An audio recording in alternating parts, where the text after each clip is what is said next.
sampaikan. Ayo kamu ngapain? Terus bilang fans itu ya. Oh, kamu rayu-rayu fans K-popnya. Kamu yang ditulis itu pasti fans K-popnya. Terus benar, terus langsung kamu buka. Langsung kamu kasih. Kenapa kamu buka tanganmu? Oh, dikasih uang. Astagfirullahaladzim. Dijanjiin uang berapa? Ini gratifikasi ini sudah. Dikasih uang berapa, Kak?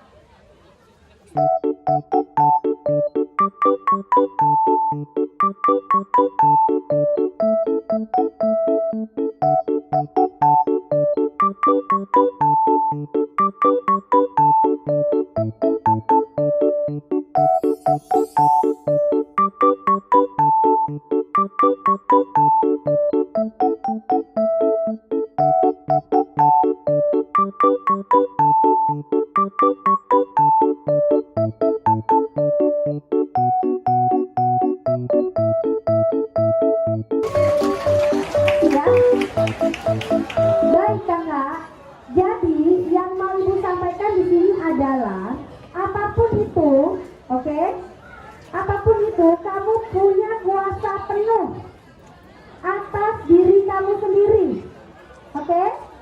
Ketika kamu membiarkan orang lain membuka, ya mungkin yang kamu simpan itu tidak sangat berharga, misalnya diri sendiri. Ya, yang kamu pegang itu menurut ibu adalah bukan sesuatu yang sangat-sangat penting bagi diri kamu. Maka kamu bisa berikan orang lain melihat, ya enggak? Oke? Sementara yang sama Almira tadi mau dipeluk, mau dipencet, mau diapain, dia tidak akan kasih buka. Karena menurutnya itu memang sangat berharga. Dia pertaruhkan apapun untuk mempertahankan apa yang sangat berharga. Maka yang harus kamu tanamkan adalah kamu punya hak penuh atas diri kamu sendiri. Pilihan membuka atau menutup tangan itu ada pada diri sendiri. Sebesar apapun iming-iming, sebesar apapun intimidasi, maka itu adanya di diri kamu sendiri. Oke ya, deal ya? Oke, ibu lanjut lagi. Oke, silakan kak. Yang PPT disiplin positif.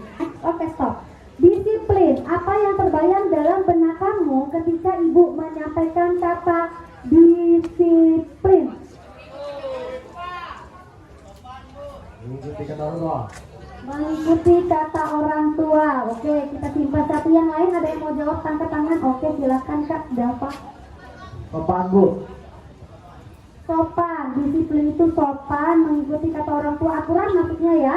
Sebenarnya memang saya mengulangi disiplin tepat waktu. Keren ya, tepat waktu.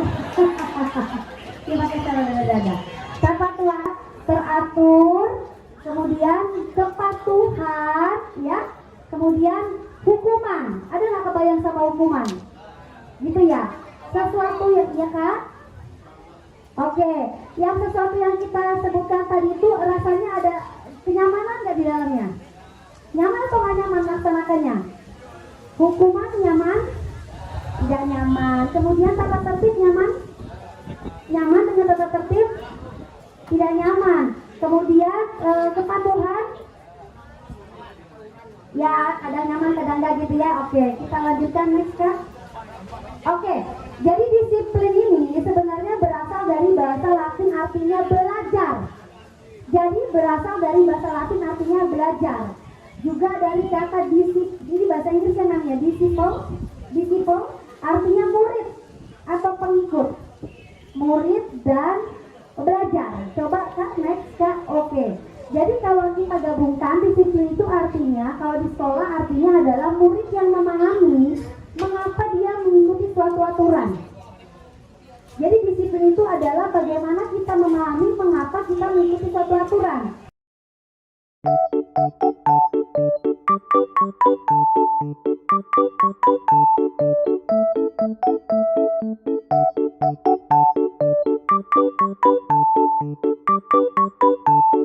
Nah, oke.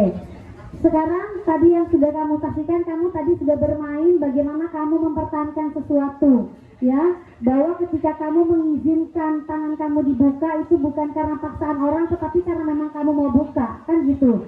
Karena tadi apapun yang dilakukan oleh Almira, temannya itu tetap nggak mau buka karena dia merasa itu adalah sesuatu yang sangat penting bagi dirinya, sesuatu yang sangat berharga. Yang mau buka tadi mungkin karena belum terlalu penting. Yang pertama, yang kedua di video tadi adalah orang itu boleh melakukan kesalahan karena siapa manusia yang tidak pernah berbuat salah, gitu kan ya. Tetapi dari kesalahan itu kemudian dia belajar dari kesalahannya, bagaimana caranya ke depan bisa memperbaiki dirinya, timbul motivasi dari dalam dirinya, bagaimana caranya supaya saya bisa berubah. Nah sekarang nilai-nilai apa sih yang kamu yakini, bagaimana supaya kamu menjadi seorang pelajar yang bisa luar biasa? Apa saja? Apa yang disebutkan tadi, menghargai, menghormati, kemudian pasti harus bertakwa terhadap Tuhan, itu adalah yang ada di dalam karakter profil pelajar Pancasila. Pernah dengar? Beriman dan bertakwa terhadap Tuhan yang Maha Esa serta berakhlak mulia, harus wajib, semuanya beragama kan? Oke, yang kedua apa karakternya? Mandiri. Kemudian apa lagi? Ada tuh di depan, bernalar, kritis, apa lagi? Kreatif, kemudian gotong royong, lalu berkebinekaan global. Oke, next Kak. Nah, bagaimana caranya supaya kita sebagai seorang pelajar itu punya karakter yang diminta tadi, ya, yang diharapkan tadi? Gimana caranya? Oke, menentukan sasarannya. Dan oke, sasarannya apa? Bahwa kita bisa menjadi pelajar yang memiliki karakter pelajar Pancasila. Ya, itu sama seperti misalnya kita punya agama, ya kan, ada yang kita yakini. Ya, ada. Kalau orang muslim ada keyakinannya, maka bagaimana cara kita mengatakan bahwa dia meyakini agamanya? Apa yang terlihat dari perilakunya, gitu kan ya, beribadah sesuai dengan aturan, sesuai dengan kewajibannya, kan seperti itu. Sama pelajar, ketika dia punya keyakinan dia harus menjadi seorang pelajar dengan karakter pelajar Pancasila, maka apa yang tampak harusnya dari perilakunya, bukan cuma dari kata-kata tetapi dari perilakunya. Next Kak. Oke, apa strateginya? Strateginya next. Yang pertama tadi yang sudah Ibu sampaikan, harus ada motivasi dari dalam diri. Yang kedua, oke, masih perlu aturan dari sekolah. Menurutmu perlu? Untuk apa perlu? Oke, kenapa? Karena motivasi orang tidak rata. Oke? Bagi yang sudah punya motivasi yang di atas rata-rata, artinya peraturan itu adalah sebagai sesuatu yang mendampingi. Tetapi ketika motivasinya tidak sama, yang belum ada kesadaran, yang belum timbul motivasi dirinya, maka peraturan atau tata tertib itu adalah membantu bagaimana caranya mengingatkan supaya timbul motivasi dari dalam diri. Lanjut Kak, maka kemudian harus sama-sama punya keyakinan. Keyakinan bersama.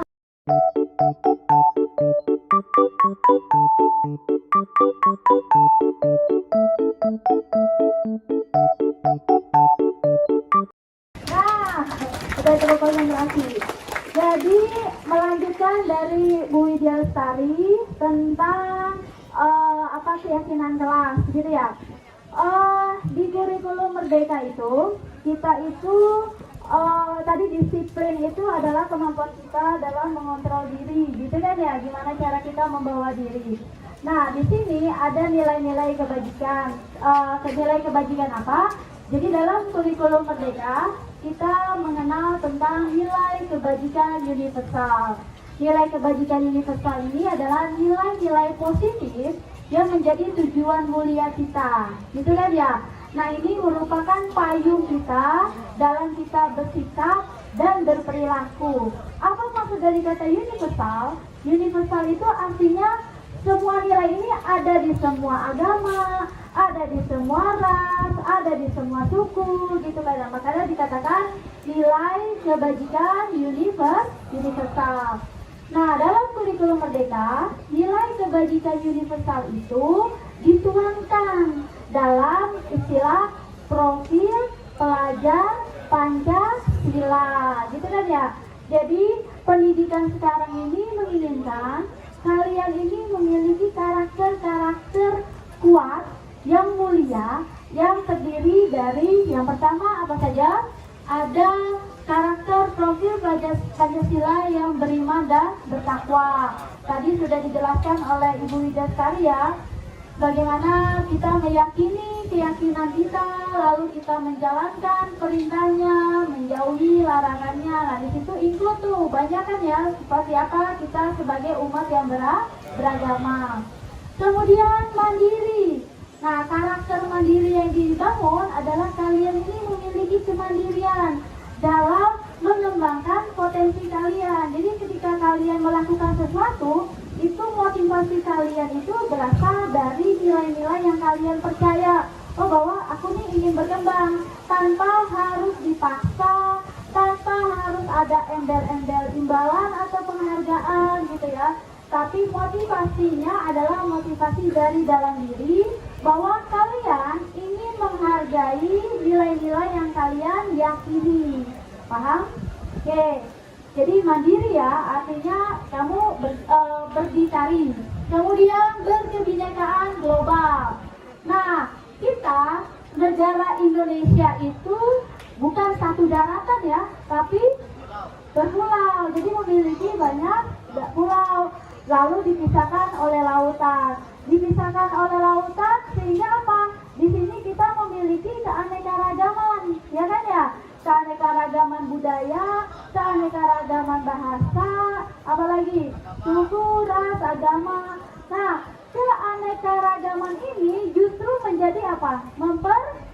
Memperkaya, bukan menjadi suatu hambatan atau halangan, paham ya? Jadi Indonesia ini kaya, makanya supaya kita bisa berdampingan dengan perbedaan, nah, yang harmonis. Nah, disinilah kita harus memiliki karakter berkebinekaan global. Jadi, kemudian bernalar kritis. Nah, bernalar kritis ini adalah kemampuan kita dalam mengolah informasi. Dari informasi itu, sehingga kita bisa mencari suatu solusi dari permasalahan secara bijak. Paham sampai sini? Itu bernalar kritis. Artinya kita jangan mengambil semua informasi tapi tidak kita olah informasi. Paham maksudnya? Kita olah informasi itu untuk mencari solusinya secara bijak. Nah itu yang ditekankan dalam nilai-nilai bernalar kritis. Kemudian kreativitas. Kalian mampu mengkreat, menghasilkan gagasan, ide baru gitu kan ya, menjadi pelajar yang kreatif. Oh, mandirinya lebih. Lanjut. Nah, oleh karena itu, nilai-nilai kebajikan ini harus ditanamkan kepada kalian, gitu kan ya. Nah, dalam era sekarang, anak-anak itu kalau ada kata tidak, itu otaknya langsung nge-lag, gitu gak sih? Bener gak? Segala, jangan berantem yang dilakukan, gitu kan ya? Nah, makanya sekarang itu diturunkan. Jadi ada peraturan, ada keyakinan, paham ya? Nah, kalau dulu zaman ibu ya, ibu hanya tahu peraturan kelas, peraturan sekolah. Tidak boleh berantem, tidak boleh merokok di sekolah gitu. Tapi belum ditanamkan kenapa kita tidak boleh berantem. Kenapa kita misalnya rambutnya harus rapi. Nah ternyata di dalam peraturan kelas itu atau peraturan sekolah ada nilai-nilai kebaikan yang ingin kita tuju. Paham ya? Makanya sekarang ada peraturan versus keyakinan. Nah, yang mana nih kita terapkan? Lanjut. Misalnya kalau kita lihat di peraturan sekolah, dilarang memakai narkoba, gitu kan ya? Dilarang memakai narkoba. Kenapa Bu kita dilarang memakai narkoba, gitu kan ya? Ya, karena ada nilai kebaikan yang kita ingin tuju, bahwa kenapa kita jangan memakai narkoba ya demi kesehatan, gitu kan ya? Kesehatan mental, kesehatan fisik, kesehatan kantong. Pakai kantong nggak? Beli narkoba pakai duit nggak? Boleh, gitu ya. Jadi kenapa dilarang? Nah kita harus tahu ada nilai kebaikan di situ untuk kesehatan. Kemudian, kenapa tidak boleh dilarang mencontek? Kenapa kira-kira kita tidak boleh mencontek? Ya, untuk melatih kejujuran, gitu kan ya. Kita harus percaya dengan kemampuan kita sendiri. Itulah bentuk kita menghargai diri kita sendiri. Kalau kamu terbiasa mencontek, kamu tidak tahu sejauh mana kemampuan diri kamu. Kamu tidak pernah percaya dengan diri kamu sendiri. Berarti kamu apa? Menzolimi diri sendiri. Paham maksudnya? Nah, itulah kenapa kejujuran itu sangat penting. Dimanapun kamu berada, itu akan harus ada selalu melekat di dirimu tentang kejujuran. Kemudian 5S, salam, senyum, sapa, sopan, santun, gitu kan ya. Ibu, saya kan malas senyum-senyum, Bu, capek kan. Atau enggak, Bu, letih, Bu, ketemu orang kan banyak, masa senyum terus, gitu kan ya. Ya enggak, itu sebagai bentuk kita saling menghormati antar sesama manusia, gitu ya. Oke, 10-2 misalnya. Contoh, setiap anggota kelas perlu belajar. Nah, berarti sepakat tuh kalian anak 10-2 rajin belajar. Setiap anggota kelas perlu melakukan tugas. Dan kalau bahasanya tidak mengumpulkan tugas tepat waktu atau tidak boleh terlambat mengumpulkan tugas, kan bahasanya negatif, kata tidak tadi kan ya. Jadi kita jadikan positif. Setiap anggota kelas perlu melakukan tugas. Setiap anggota kelas perlu saling menghargai. Setiap anggota kelas perlu merasa aman. Kalau merasa aman berarti kan di situ kalian saling menjaga antar satu kelas seperti itu. Bisa sampai sini dipahami tentang perbedaan antara peraturan dan keyakinan kelas. Oke, selanjutnya silakan. Nah, jadi kita ini sama-sama memiliki hak dan kewajiban. Guru juga memiliki hak dan kewajiban. Di sini guru tugasnya mengajar, kalian tugasnya belajar. Guru tugasnya mendidik, kalian tugasnya mencoba. Bu, saya kan nggak bisa presentasi, ya dicoba. Karena sekolah itu memang tempat coba-coba, tempat mencoba. Kalau kamu tidak pernah mencoba, bisa nggak? Iya, nggak akan pernah bisa. Makanya di sekolah inilah ajangnya kamu mencoba. Siapa tahu potensi kamu ada di bidang tersebut. Jadi jangan pernah takut, tidak percaya diri, malu gitu. Pokoknya explore aja potensi kamu. Jangan malu-malu gitu ya. Karena kita nggak tahu potensi kita di mana. Kemudian guru menjawab pelajar Pancasila adalah profil pelajar sepanjang hayat yang memiliki kompetensi dan karakter yang sesuai dengan nilai-nilai Pancasila. Jadi wangi bunga menyebar hanya mengikuti arah angin, tapi kebaikan seseorang akan menyebar ke semua arah. Oke, Ibu, selesai tentang peraturan dan keyakinan.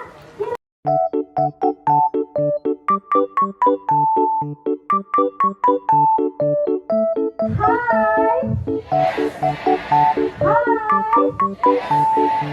Halo. Mana? Ya, tadi dengan Ibu Lydia sudah membahas tentang budaya positif yang ada di SMA di 1 Pangkal Pinang.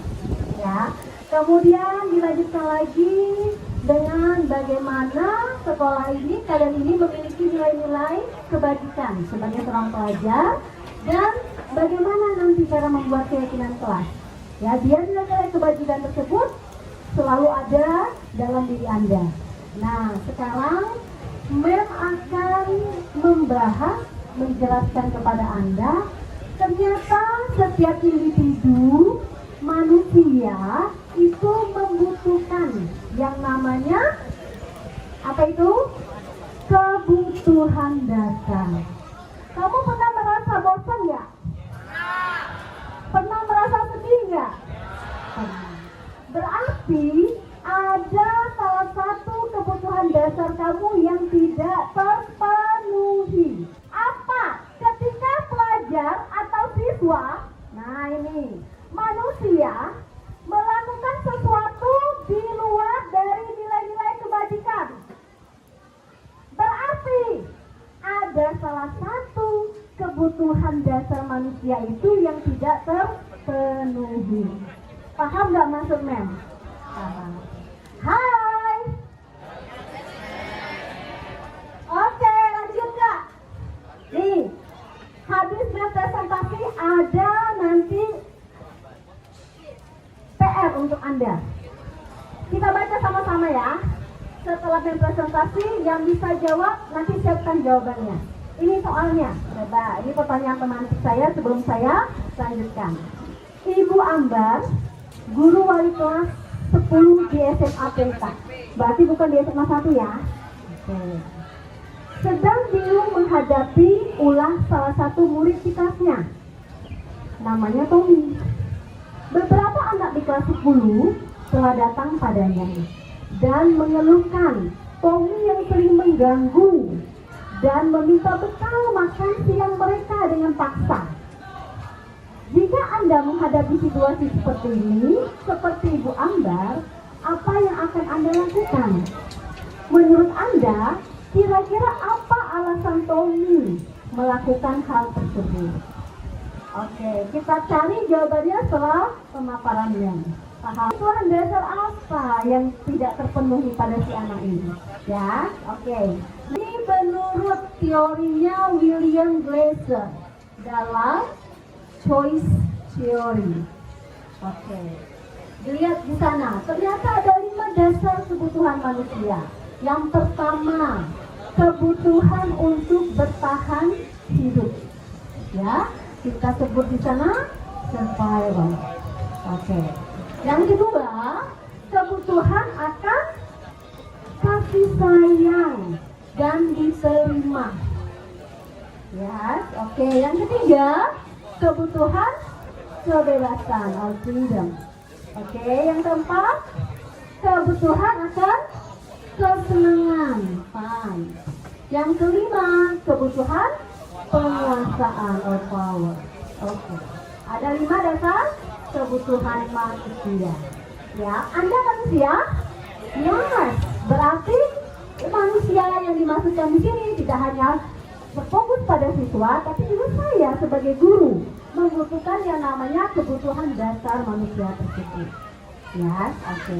Next, kita coba bahas satu persatu. Kebutuhan bertahan hidup or survival. Kita lihat di sana. Apakah? Kebutuhan bertahan hidup adalah kebutuhan yang bersifat fisiologis untuk bertahan hidup, misalnya kesehatan, rumah, dan makanan. Anda perlu ini? Perlu. Ya, dia bersifat fisiologi untuk mempertahankan diri. Ya, dari apa? Ya, yang dia kebutuhkan yaitu kesehatan. Ya, dia butuh rumah, dia butuh makanan. Ya, setiap manusia yang membutuhkan, justru paling penting membutuhkan yang namanya kebutuhan bagaimana cara bertahan hidup. Oke, bisa dipahami? Siap. Yang kedua yaitu kebutuhan akan kasih sayang dan diterima. Coba Bang, bacakan. Kebutuhan untuk disayangi dan diterima meliputi kebutuhan akan hubungan dan koneksi sosial. Kebutuhan untuk memberi dan menerima kasih sayang, dan kebutuhan untuk merasa menjadi bagian dari suatu kelompok. Poinnya apa ya di sini? Kebutuhan kasih sayang dan diterima ini. Ya, meliputi kebutuhan atas hubungan. Ketika temannya kok dia dengan saya seperti itu ya, kok dia nggak mau berteman dengan saya ya? Berarti ada rasa apa di sana? Kok dia nggak bisa menerima saya apa ya? Nah, di sana membutuhkan rasa yang ada ya. Rasa bagaimana kita menjadi suatu komunitas satu dengan yang lainnya. Bisa saling menerima satu dengan yang lainnya. Ya. Kemudian kebutuhan untuk memberi dan menerima kasih sayang. Temannya lapar, kamu bawa makanan yang lebih. Kira-kira ada nggak rasa kasih sayang kamu untuk memberikan kepada teman kamu satu potong rotinya? Itu sudah termasuk kebutuhan dalam memberikan kasih sayang. Ya, oke. Next, apa itu? Penguasaan. Oke. Hubungan dengan kekuatan untuk mencapai sesuatu, menjadi kompeten, menjadi terampil, diakui atas prestasi dan keterampilan kita, didengarkan dan memiliki rasa harga diri. Kebutuhan ini meliputi keinginan untuk dianggap berharga, bisa membuat perbedaan, bisa membuat pencapaian, kompeten, diakui, dihormati. Setiap kalian punya kompetensi nggak? Punya. Tapi kadang malu ya untuk diekspor ke depan, benar nggak? Nah, ketika kompetensi itu ada, seharusnya kebutuhan dasar kamu itu bisa kamu tunjukkan kepada orang. Aku punya potensi, aku punya kompetensi seperti ini. Oh, aku bisa bernyanyi, aku bisa menari, ya, aku bisa membaca puisi dengan baik. Itu bisa kamu show up ke depan. Ya, yang menunjukkan kamu punya kemampuan. Ya, jadi sekarang nggak boleh lagi malu-malu. Apa yang sudah ada dalam diri kamu itu harus dieksporkan. Nah, saya nggak mau lagi. Ini ada anak semangsa yang masih menyembunyikan potensi yang sudah ada dalam dirinya. Show up. Ya, saya sekarang harus show up. Jadi kita mengetahui minat bakat apa, potensi apa yang sudah kalian miliki. Ya, potensinya apa? Apa kegemaran kamu?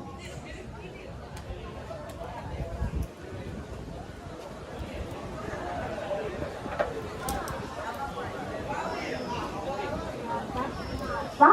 Kompetensi. Ya, bisa jadi dia menjadi seorang chef. Oke.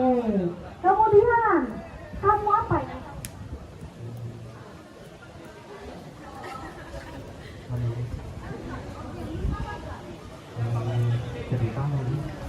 Nah, berarti bisa menjadi seorang penulis. Ya, oke. Nah, tunjukkan apa yang kamu punya. Ya, itu dalam bentuk penerimaan dari yang namanya punya penguasaan diri. Oke. Kemudian kesenangan. Kamu pernah merasa boring? Pernah. Ya, pernah merasakan bosan. Nah, di sana pasti kebutuhan dasar yang tidak kamu penuhi, berarti kamu harus melakukan hal-hal yang membuat kamu happy, yang membuat kamu senang. Ya, ketika boring, apa yang kamu lakukan? When you are boring, what will you do? Greetings, my name is Eza Azarbarumi. I come from Entrepreneurship Pondokina. Usually when I'm bored, I like to sometimes it's drawing, sometimes I play games, but usually it's just whatever's in my mind.